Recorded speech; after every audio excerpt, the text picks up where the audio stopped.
बाजार का नकली लोकतंत्रीकरण।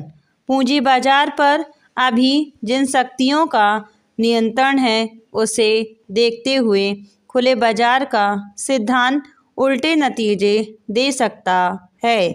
वित्त मंत्री डॉक्टर मनमोहन सिंह का यह नया सिद्धांत स्वागत योग्य है कि अर्थव्यवस्था का मिजाज बताने के लिए शेयर बाजार को बैरोमीटर मानने की धारणा मैं तोड़ना चाहता हूँ, पर असलियत अभी ऐसी नहीं है।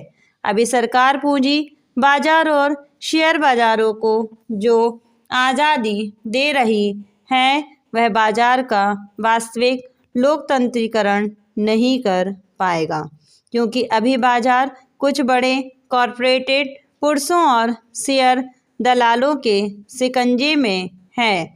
नए निर्गमों में नवागत निवेशक खूब पैसा लगाएंगे, लेकिन प्राथमिक बाजार के इस निवेश की मलाई कुछ 100 और 1000 लोग द्वितीयक बाजार में खुद खाएं।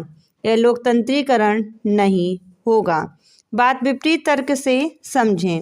नई आर्थिक नीतियों, उदारवादी कंपनी परिणामों और निवेश लहर से जो माहौल बना है उसमें पंडितों का कहना है कि किसी भी निवेश में अब घाटा नहीं होगा, यानी घटिया से घटिया कंपनी में भी पूंजी लगाएं तो उस पर भले ही कम लेकिन इतनी आय तो होगी ही जितनी साधारण ब्याज से होती है।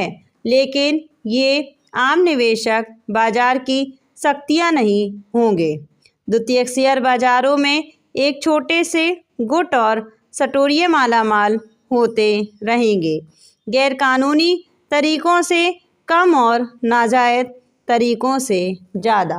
गुरुवार को लोकसभा में जनता दल नेता जॉर्ज फर्नांडिस द्वारा रखे इन उदाहरणों को देखें। उन्होंने पूछा कि सिंधिया स्टीम नेविगेशन जैसी बंद और कर्जदार कंपनी के 10 रुपये से भी नीचे के शेयर 160 रुपये तक कैसे पहुंच गए। जो कंपनियां कई सालों से बीमार हैं उनके शेयरों पर चर्बी कौन चढ़ा रहा है और बहुचर्चित बड़े सांड यानी बिग बुल, उन्होंने हर्षद मेहता का नाम नहीं लिया।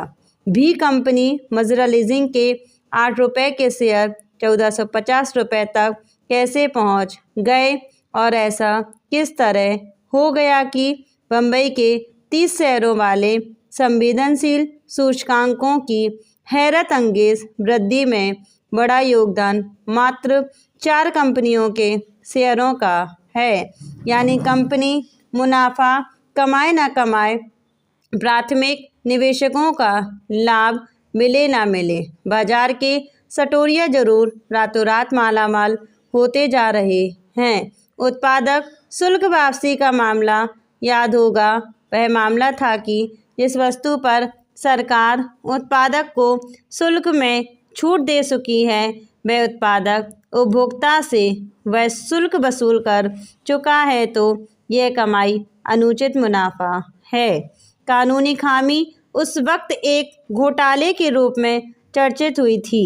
तो क्या पूंजी बाजार में लोकतंत्र के उस नए माहौल में सरकार अनुचित तरीकों से लाभ पर बंदिश इसलिए नहीं लगाएगी कि पवित्र लोकतंत्रीकरण का क्या होगा, या स्टेट बैंक के पैसे से सही सट्टेबाजी करने वाले दलाल पर फौजदारी मामला इसलिए नहीं बनेगा क्योंकि उससे बाजार पर बुरा असर पड़ सकता है। यानी शेयरों के गुब्बारों में भरी नकली हवा को पंकुर करना ठीक नहीं, क्योंकि उससे आसपास के लोग डर जाएंगे।